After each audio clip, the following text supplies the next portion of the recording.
saudara dan saudari yang saya kasihi di dalam nama Tuhan kita, Yesus Kristus. Saudara dan saudari, dalam video ini saya ingin mengungsikan satu topik untuk kita belajar bersama, yaitu galakan bagi orang-orang Kristen untuk mendoakan pelayanan para mubalik atau misionari di seluruh dunia. Saudara dan saudari, seorang mubalik atau seorang misionari adalah seorang yang telah diiktiraf sebagai seorang yang dihantar atau diutus ke negara asing untuk mengajar orang tentang agama Kristen.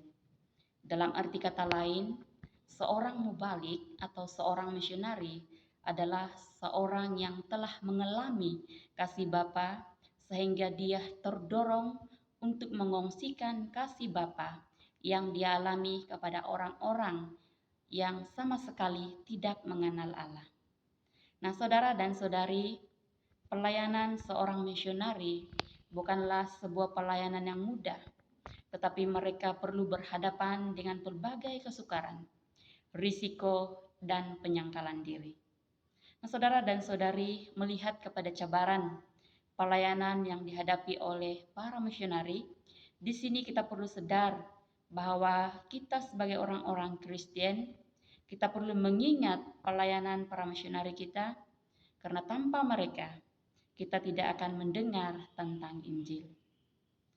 Seperti yang dikatakan oleh Rasul Paulus kepada Timotius dalam 2 Timotius bab 3 ayat yang ke-14, di mana teks ini menyatakan, "Tetapi hendaklah engkau tetap berpegang pada kebenaran yang engkau telah terima dan engkau yakini, dengan selalu mengingat orang yang telah mengajarkannya kepadamu."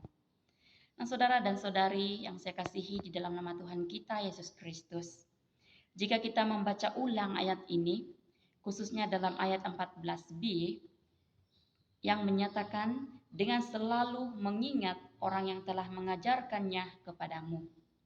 Dalam ayat ini mengingatkan kepada kita mengenai pelayanan-pelayanan para misionari kita yang sudah memberitakan Injil kepada kita.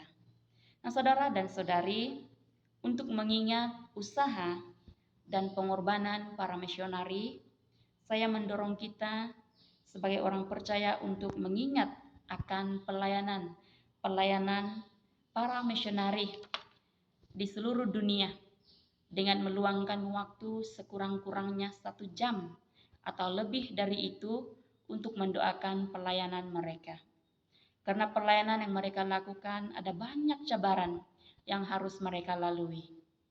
Dan saya juga mendorong gereja-gereja yang ada supaya selalu mengingat mereka, yaitu para misionari, di dalam doa syafaat setiap minggu.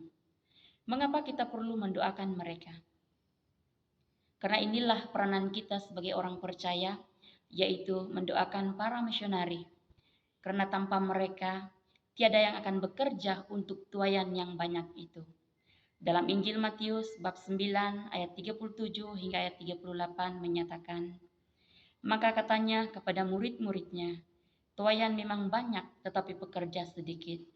Karena itu mintalah kepada Tuhan yang empunya tuaian, supaya ia mengirimkan pekerja-pekerja untuk tuaian itu." Nah, saudara dan saudari, jika bukan kita, siapa lagi yang mau mendoakan pelayanan-pelayanan dan keperluan-keperluan mereka, yaitu misionari kita. Oleh itu, di sini saya mendorong kita supaya kita belajar untuk terus mengingat para misionari di seluruh dunia ini dengan selalu mendoakan mereka, mengingat mereka dalam doa kita setiap hari. Terima kasih, Tuhan memberkati.